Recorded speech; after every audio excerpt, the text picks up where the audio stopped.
Hello everyone, मैं हूँ लक्ष्मी तन्वर और आज हम देखेंगे पिट्यूटरी ग्लैंड। इससे पहले वीडियो में हमने हाइपोथैलेमस को डिस्कस किया था। अगर आपने नहीं सीन किया है तो आप सीन कर लीजिए उसको। वो हमारी फर्स्ट ग्लैंड थी, फर्स्ट एंडोक्राइन ग्लैंड थी। उसमें हमने थोड़ा सा पार्ट एंडोक्राइन और एक्सोक्राइन ग्लैंड के बीच में डिफरेंस भी उसमें हमने रिवाइज़ किया था। तो अभी देखेंगे पिट्यूटरी ग्लैंड का स्ट्रक्चर और उसके पार्ट्स के बारे में, और वो क्या फंक्शन करती है और कैसे फंक्शन करती है। हाइपोथैलेमस में हमने उससे पहले डिस्कस किया था, जैसे कि आपको ऊपर भी नज़र आ रहा है नोट्स में भी, कि रिलीजिंग हार्मोन्स और इनहिबिटिंग हार्मोन्स, टू टाइप्स के हार्मोन्स रिलीज़ करती है हाइपोथैलेमस। रिलीजिंग हार्मोन का काम होता है पिट्यूटरी ग्लैंड को स्टिमुलेट करना, और इनहिबिटिंग हार्मोन्स का फंक्शन होता है पिट्यूटरी हार्मोन्स के सीक्रेशन को इनहिबिट करना, रोकना। अब देखेंगे पिट्यूटरी ग्लैंड। तो पिट्यूटरी ग्लैंड देखिए हमारे ब्रेन में प्रेजेंट होती है। पिट्यूटरी ग्लैंड एक बोनी कैविटी के अंदर होती है और उस बोनी कैविटी का नाम है sella turcica. Located in a bony cavity called sella turcica is attached to the hypothalamus by a stalk. आपको नज़र आ रहा है कि जो पिट्यूटरी ग्लैंड है, आपको यहाँ पर ये मैंने कल भी आपको स्ट्रक्चर सेंड किया था। देखें, मैं बताती हूँ, मैं आपको दिखाती हूँ।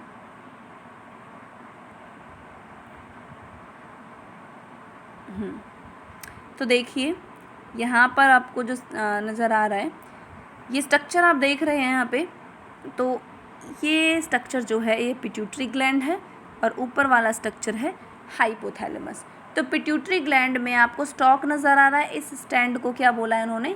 स्टॉक बोला है। इसको क्या बोला है? स्टॉक बोला है। उन्होंने कहा है कि जो पिट्यूटरी ग्लैंड है वो एक स्टॉक से जुड़ी हुई होती है और एक बोनी कैविटी के अंदर होती है। उस बोनी कैविटी को क्या कहते हैं? सीला टर्शिका कहते हैं। ठीक है, सीला टर्शिका कहते हैं। उसके बाद आगे चलेंगे, आगे देखेंगे हम। तो यहाँ पर डिवाइडेड एनाटॉमिकली इनटू एन, ये एनाटॉमिकली मतलब इंटरनली टू पार्ट्स में डिवाइड करती है, एडिनो हाइपोफाइसिस और न्यूरो हाइपोफाइसिस। यहाँ पर आपको स्क्रीन पर एडिनो हाइपोफाइसिस नज़र आ रहा है, सिर्फ एडिनो हाइपोफाइसिस, और सेकंड पार्ट है आपका न्यूरो हाइपोफाइसिस। अभी आपको नज़र आ रहा है न्यूरो हाइपोफाइसिस। टू पार्ट्स में ये डिवाइड करती है, इंटरनली टू पार्ट्स में डिवाइड करती है। तो यहाँ पे फर्स्ट पार्ट हम पहले डिस्कस करेंगे, एडिनो हाइपोफाइसिस। तो ये टू पार्ट्स में, टू पोर्शन कंसिस्ट करती है। Number 1 pars distalis and pars intermedia. Pars distalis commonly called anterior pituitary produces. जो पार्स डिस्टालिस है उसे हम एंटीरियर पिट्यूटरी के नाम से भी जानते हैं। वैसे अगर देखा जाए तो मेजॉरिटी में पिट्यूटरी ग्लैंड को फर्दर कह देते हैं कि pituitary gland divided into 3 parts, 2 parts anterior pituitary और पोस्टीरियर पिट्यूटरी। तो अभी हम पढ़ेंगे पार्स डिस्टालिस को हम क्या कहेंगे? एंटीरियर पिट्यूटरी के नाम से जानते हैं। जो कौन कौन से हार्मोन रिलीज़ करती है आपको याद होने चाहिए हार्मोन्स। ग्रोथ हार्मोन जिसका शॉर्ट नेम है GH। देखो मोस्टली हार्मोन्स को उनके शॉर्ट नेम से ही पूछा जाता है, तो आप ये याद कर लेंगे। GH, PRL, prolactin, thyroid stimulating hormone TSH, adrenocorticotrophic hormone ACTH, luteinizing hormone LH और फॉलिकुलर स्टिमुलेटिंग हार्मोन FSH। ये क्वेश्चंस आपके नीट 2011, 13, 14 और 17 में पूछे जा चुके हैं। पार्स इंटरमीडिया देखिए, अब देखो पार्स डिस्टालिस मैंने आपको बता दिया, एंटीरियर पिट्यूटरी के नाम से जाना जाता है, और एक क्वेश्चन यहाँ पर पूछे भी जा चुके हैं कि कौन कौन से हार्मोन से रिलीज़ करते हैं। अब है parse intermedia, secrets only 1 hormone, सिर्फ एक हार्मोन रिलीज़ करता है जिसको मिडिल पोर्शन भी बोला जाता है पिट्यूटरी का। मीडिया का मतलब क्या होता है? इंटरमीडिएट का मतलब क्या होता है? बीच में। कॉल्ड मेलेनोसाइट स्टिमुलेटिंग हार्मोन, और कौन सा हार्मोन ये रिलीज़ करता है? MSH, melanocyte stimulating hormone. In humans, the pars intermedia is almost merged with pars distalis. Humans में जो pars intermedia पार्ट है वो ऑलमोस्ट धसा हुआ होता है, मर्ज होता है पार्स डिस्टालिस में। Is it clear? Intermedia margin to pars distalis, यहाँ पर आपको पार्ट्स भी नज़र आ रहे हैं।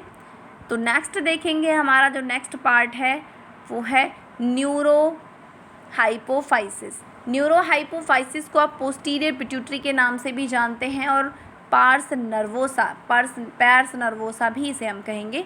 commonly known as posterior pituitary stores and release two hormones called oxytocin and vasopressin।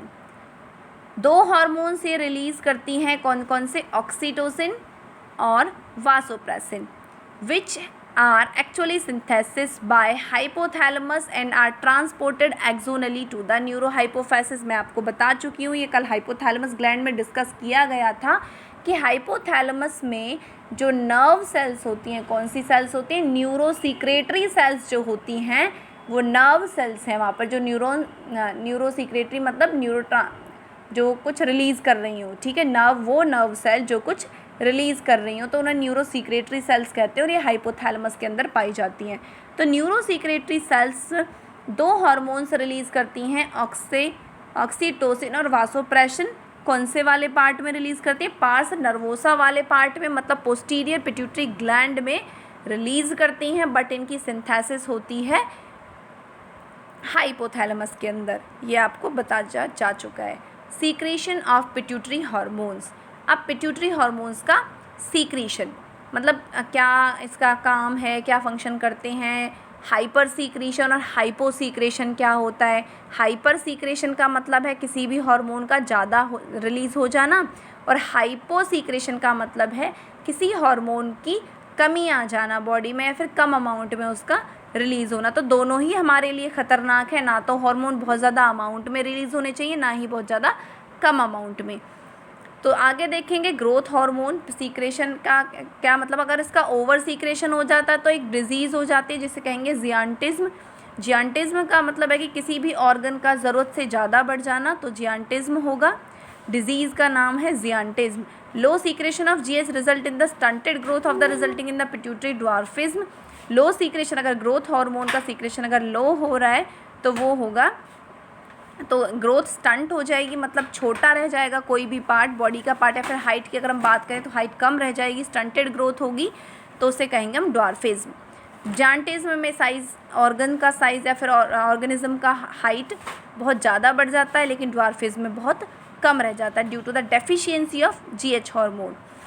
Access secretion of growth hormone in adult especially in middle age can be in severe disfigurement called acromegaly, which may lead to the serious complications and premature death if unchecked। कहने का मतलब है कि growth hormone का access secretion, बहुत ज़्यादा secretion adults में, specially जो मिडिल एज के बच्चे होते हैं उनमें, सीवर डिसफिगरमेंट का मतलब है कि किसी भी तरह से बॉडी पे एक्ने आ जाना, फुंसियाँ हो जाना, पिंपल्स का निकल आना, या फिर बॉडी पार्ट्स का हार्शमेंट हो जाना, किसी भी बॉडी पार्ट का बहुत एक्स्ट्रा ग्रोथ हो जाना।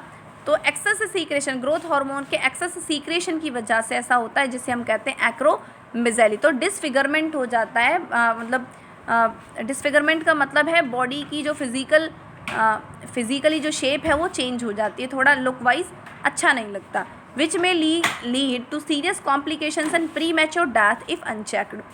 अगर इसे सीरियसली कॉम्प्लिकेशंस को अगर चेक ना किया जाए, प्री मैच्योर डेथ हो सकती है अगर ये अनचेक्ड रहे। तो ये क्वेश्चन भी आपको नीट 2019 में पूछा गया था कि एक्रोमेगाली क्या होता है। तो एक्रोमेगाली का मतलब है ग्रोथ हार्मोन के हाइपर सीक्रेशन की वजह से किसी भी तरह से डिसफिगरमेंट हो जाना। डिसफिगरमेंट का मतलब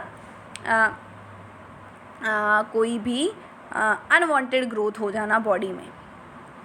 इन adults hyper secretion of GH leads to acromegaly and no increase in height occur because of the ossified epiphyseal plate.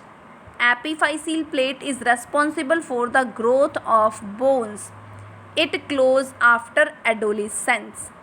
कह रहे हैं कि जो अडल्ट स्टेज होती है उसमें हाइपर सीक्रेशन, ग्रोथ हार्मोन का हाइपर सीक्रेशन हो जाने से एक्रोमेगाली हो जाता है, जिससे हमारी height no increase in height occurs, इसमें इस एक्रोमेगाली कंडीशन में हमारी हाइट इंक्रीज नहीं होती, क्योंकि ओसोफाइड एपीफाइसील प्लेट्स हमारी बॉडी में ओसीफाइड एपीफाइसील प्लेट्स जो कि रेस्पॉन्सिबल होता है बोन्स के ग्रोथ के लिए, इट क्लोजेज आफ्टर एडोलेसेंस। ये ओसीफाइड एसोफिल प्लेट हमारी बॉडी के कारण हमारी बॉडी में ग्रोथ नहीं हो पाती। तो अगर ये बॉडी में हमारी बॉडी की ग्रोथ नहीं हो पाती, इट क्लोज द एडोलेसेंस, मतलब एडोलेसेंस स्टेज आपको जानते हो कि भाई एडोलेसेंस स्टेज के बाद ग्रोथ नहीं हो पाती। क्यों नहीं हो पाती? क्योंकि जो एपीफाइसील प्लेट्स हैं वही रेस्पॉन्सिबल हैं बोन्स की ग्रोथ के लिए, और इनकी कमी आ जाती है बॉडी में कब? जब एक्रोमेगाली हो जाती है। तो एक्रोमेगाली के कारण ओसीफाइड एपीफाइसील प्लेट्स हमारी बॉडी में कम हो जाती हैं, जिनसे बोन्स की ग्रोथ नहीं हो पाती। ठीक है, तो ये क्वेश्चन भी नीट 2017 में पूछा गया था। Acromegaly is hard to diagnose in the early stages and often goes undetected for many years। जो एक्रोमेगाली है उसे डायग्नोज करना, उसे छोटी सी अर्ली स्टेज में ही डायग्नोज करना बहुत ही मुश्किल होता है। कुछ सालों तक वो यूं ही चलता रहता है, until changes in external features become noticeable. जब एक्सटर्नल फीचर्स उसके आने लगते हैं तो उसे हम नोटिस कर सकते हैं। Sorry for that. आज के लिए इतना ही। Thank you so much. अगर वीडियो अच्छा लगा हो तो लाइक कर देना प्लीज़, और सब्सक्राइब कर लेना, शेयर कर देना। Thank you.